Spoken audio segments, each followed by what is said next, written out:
శ్రావ్య special story ప్రత్యేక కార్యక్రమానికి స్వాగతం. శ్రావ్య స్పెషల్ స్టోరీలో ఈ రోజు టాపిక్ రష్యా ఉక్రెయిన్ల యుద్ధం మూడవ ప్రపంచ యుద్ధానికి దారితీస్తోందా?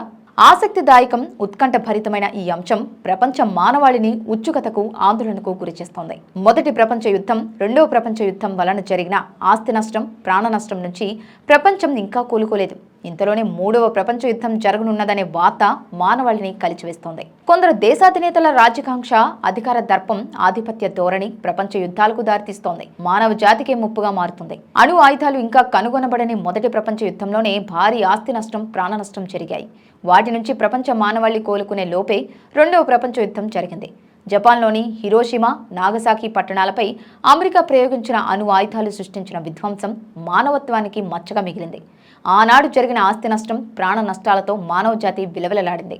దశాబ్దాలు గడిచినా ఆ దుష్ప్రభావం ఆ ప్రాంతంలో ఇప్పటికీ మానవులకు ముప్పుగానే ఉంది. భూమి, నీరు, వాయువు లాంటి సహజ వనరులు కలుషితమై ఇప్పటికీ ప్రపంచ వ్యాప్తంగా మానవాళి ఆరోగ్యాన్ని దెబ్బతీస్తోంది. ఈ నేపథ్యంలో ఏ రెండు దేశాల మధ్య వైరం వచ్చినా వాటిని ఆయా దేశాలు పరస్పర సంప్రదింపులతో పరిష్కరించుకోవాలి అని ప్రపంచ ప్రజలు ఆశిస్తున్నారు. ఇలాంటి ఆశయంతో ఏర్పడిన సంస్థ యునైటెడ్ నేషన్స్ ఆర్గనైజేషన్ యుఎన్ఓగా ఏర్పడిన విషయం తెలిసిందే. ప్రపంచంలోని 5 అగ్రదేశాలు యుఎన్ఓలో శాశ్వత సభ్యులుగా ఉన్నాయి. ప్రపంచ శాంతి కోసం యుఎన్ఓ చేసే ఏ తీర్మానం అమలు కావాలన్నా ఈ 5 దేశాలు ఆమోదించాలి. ఈ 5 దేశాలకు ఆ తీర్మానం తిరస్కరించే వీటో పవర్ ఉంది. ఈ నేపథ్యంలో అనేక సార్లు తమ వీటో పవర్ ఉపయోగించి ప్రపంచ మానవాళికి విపత్తును సృష్టిస్తాయి ఈ అగ్రదేశాలు. ప్రపంచంలోని అన్ని దేశాలు ఆమోదించిన పరిష్కారాన్ని యుఎన్ఓ తీర్మానంగా పెట్టినప్పటికీ ఈ 5 శాశ్వత ప్రభుత్వ దేశాలలో ఏ ఒక్క దేశం తన వీటో పవర్ ఉపయోగించిన ఆ తీర్మానం వీగిపోతుంది. ఆ వీటో పవర్ వలన ప్రపంచ శాంతికి భరోసా లేకుండా పోయింది. యుఎన్ఓకి బలాన్ని ఇచ్చే 5 శాశ్వత సభ్యత్వ దేశాలే యుఎన్ఓకి బలహీనతగాను మారాయి. ఈ నేపథ్యంలో రష్యా ఉక్రెయిన్ల మధ్య యుద్ధం ఒకవేళ మూడో ప్రపంచ యుద్ధానికి దారితీస్తే దాన్ని ఆపే బలం ఉన్నప్పటికీ ఆపలేని బలహీనత ఉన్న సంస్థ యుఎన్ఓ. ఉక్రెయిన్పై రష్యా యుద్ధం ఎందుకు ప్రకటించింది? ఈ యుద్ధం వలన రష్యాకి కలిగే ప్రయోజనం ఏంటి? అగ్ర రాజ్యాల్లో ఒకటైన రష్యాని ఢీకొనే శక్తి సామర్థ్యాలు ఉక్రెయిన్కి ఎలా వచ్చాయి? ఈ యుద్ధం భవిష్యత్తులో ఎలాంటి పరిణామాలకు దారితీస్తుంది? ఈ అంశాలు ఇప్పుడు తెలుసుకుందాం. ఉక్రెయిన్పై రష్యా యుద్ధం మొదలుపెట్టి ఏడాదిన్నర పూర్తయింది. ఇప్పటికీ అసంపూర్ణంగా కొనసాగుతున్న యుద్ధంతో ఇరు దేశాలు సాధించింది ఏమీ లేదు. 7,000 మంది పౌరులు ప్రాణాలు కోల్పోగా ఇంతకు రెట్టింపు సంఖ్యలో సైనికులు మరణించి ఉంటారని అంచనా. యుద్ధం మొదలుపెట్టి ఏడాదిన్నర ముగిసిన సందర్భంగా రష్యా అధ్యక్షుడు వ్లాదిమిర్ పుతిన్ సుదీర్ఘ ప్రసంగం చేశారు. 2022 ఫిబ్రవరి 24న ఉక్రెయిన్పై రష్యా దాడిని మొదలుపెట్టింది. అమెరికా ఆధ్వర్యంలోని నాటో దేశాలు ఉక్రెయిన్ భూభాగాన్ని తమ దేశానికి వ్యతిరేక కేంద్రంగా మలుచుకోకుండా చేయడమే తన ధ్యేయమని పుతిన్ అన్నారు. సైన్యాన్ని నిర్వీర్యమే తమ ఆపరేషన్, కానీ లక్ష్యాలు నెరవేరలేదు. దేశాలు ఉక్రెయిన్ పెద్ద ఎత్తున ఆయుధ, సైనిక సహకారం అందిస్తూనే ఉన్నాయి. దీంతో చాలా త్వరగా ఉక్రెయిన్ను భావించిన రష్యాకు నిరాశ అందించే సామగ్రితో ఎదుర్కొంది. దీంతో రష్యాకు సవాలుగా మారి ఎన్నో సవాళ్లను ఎదుర్కొంటోంది. సైన్యాల కోసం భారీ ఖర్చు చేయాల్సి వస్తోంది. యూరోప్ దేశాలకు చమురు ఎగుమతులు నిలిచిపోయాయి.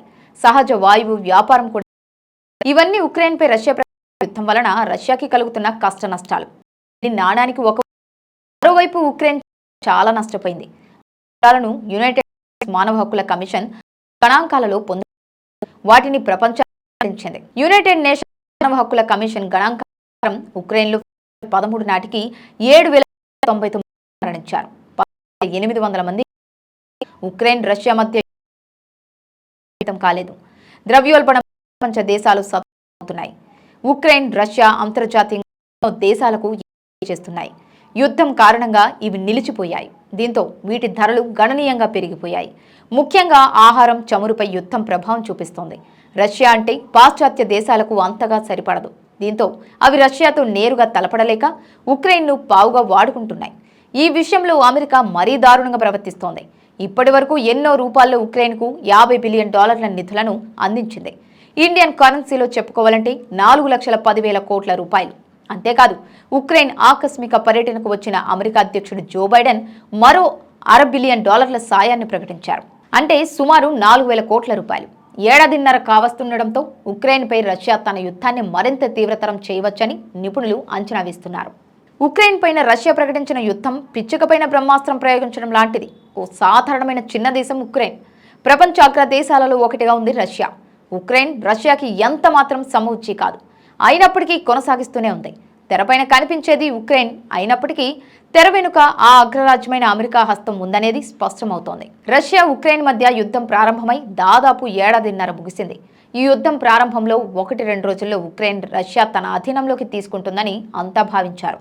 అందరి అంచనాలను తలకిందులు చేస్తూ ఆయుధ సంపత్తిలో అగ్రగామిగా ఉన్న రష్యాను చిన్న దేశమైన ఉక్రెయిన్ ప్రతిఘటిస్తోంది.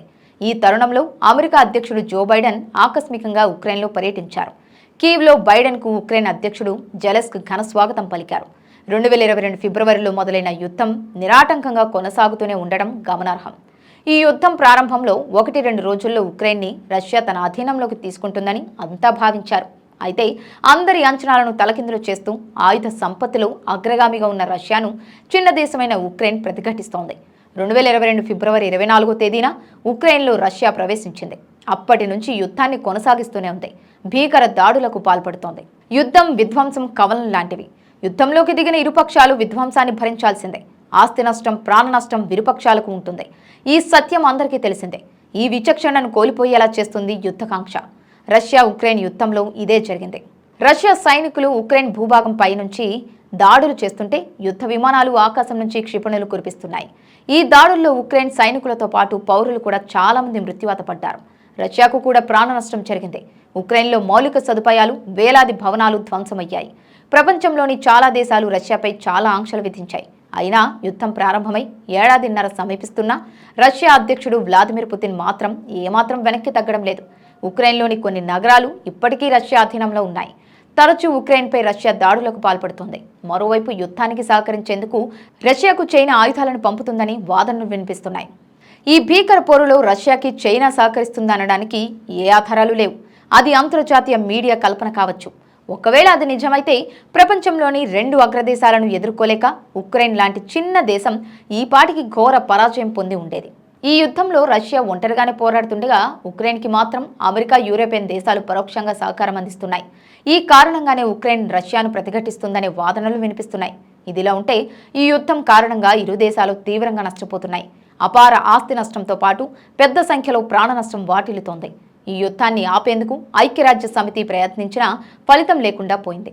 ఈ నేపథ్యంలో ఐక్యరాజ్య సమితి రష్యాపై అనేక ఆంక్షలు విధించింది. అయినప్పటికీ రష్యా అధ్యక్షుడు వ్లాదిమిర్ పుతిన్ యుద్ధానికే మొగ్గు చూపారు. దీంతో 1-2 రోజుల్లో ముగుస్తుందనుకున్న యుద్ధం కాస్త ఏడాదిన్నర కాలం దాటినా కొనసాగుతూనే ఉంది. ఈ యుద్ధానికి ముగింపు ఎప్పుడు లభిస్తుందా అనే ఉత్కంఠ నెలకొంది. ఈ యుద్ధం ఉక్రెయిన్ రష్యాపైనే కాకుండా యావత్ ప్రపంచంపై తీవ్రమైన ప్రభావాన్ని చూపుతోంది. రష్యా, ఉక్రెయిన్ దేశాల మధ్య ప్రస్తుతం జరుగుతున్న యుద్ధం భవిష్యత్తులో 3వ ప్రపంచ యుద్ధానికి దారితీస్తుందని విశ్లేషణలు మీడియాలో వస్తున్నాయి. కొన్ని రోజుల్లో ముగుస్తుందనుకున్న యుద్ధం ఏడాదిన్నరగా కొనసాగుతూ ఉండడంతో ఈ వాదనకు మరింత బలం చేకూరింది. ఇరు దేశాలలోనూ ఆస్తి నష్టం, ప్రాణ నష్టం జరుగుతున్నప్పటికీ ఎవరూ వెనక్కి తగ్గకపోవడంతో యుద్ధం కొనసాగుతూనే ఉంది. రష్యా, ఉక్రెయిన్ దేశాలకు పరోక్షంగా మరికొన్ని దేశాలు మద్దతు ఇస్తూ ఉండడంతో 3వ ప్రపంచ యుద్ధానికి దారితీసేలా ఉందనే ఆందోళన వ్యక్తమవుతోంది. మొదటి, 2వ ప్రపంచ యుద్ధాలలో జరిగిన ఆస్తి నష్టం, జన నష్టం అంచనాలకు అందింది. 3వ ప్రపంచ యుద్ధం అంటూ వస్తే జరిగే ఆస్తి నష్టం, ప్రాణ నష్టం అంచనాలకు అందదు. రష్యాకు చైనా పరోక్ష మద్దతునిస్తోంది. అలానే ఉక్రెయిన్కి అమెరికా పరోక్ష మద్దతునిస్తోంది. ఇలా ప్రపంచ అగ్ర రాజ్యాలు 2 పరోక్షంగా రంగంలోకి దిగడంతో ఈ పరిణామం 3వ ప్రపంచ యుద్ధానికి దారితీస్తుందని ఆందోళన వ్యక్తం కావడం సహజం. కానీ 3వ ప్రపంచ యుద్ధం సంభవించకపోవచ్చునని రాజకీయ విశ్లేషకులు తమ నిశ్చిత అభిప్రాయాన్ని వ్యక్తం చేస్తున్నారు. అత్యంత శక్తివంతమైన అణు ఆయుధాలు, హైడ్రోజన్ బాంబులు 3వ ప్రపంచ యుద్ధంలో ప్రయోగించబడతాయి. పర్యవసానంగా మానవజాతి ఆనవాళ్లు కూడా దొరకనంతగా విధ్వంసం జరుగుతుంది. విజ్ఞత కలిగిన మానవుడు తన జాతిని తానే విధ్వంసం చేసుకోవడని విశ్లేషకులు భావిస్తున్నారు. ఈ నేపథ్యంలోని యుద్ధం ముగిసిపోవాలని అన్ని దేశాలు కోరుకుంటున్నాయి. ఈ మేరకు పలు దేశాలు ఆ దిశగా ప్రయత్నాలు చేస్తున్నాయి. ఆ ప్రయత్నాలు ఫలించి రష్యా, ఉక్రెయిన్ దేశాలు యుద్ధం ముగించాలని కోరుకుందాం. ఇరు దేశాలు శాంతియుతంగా సమస్యను పరిష్కరించుకొని ప్రపంచ శాంతికి తోడ్పడాలని కోరుకుందాం. ఇదండి ఈరోజు శ్రావ్య స్పెషల్ స్టోరీ. మరో టాపిక్తో మళ్ళీ కలుద్దాం. అంతవరకు సెలవు. నమస్కారం.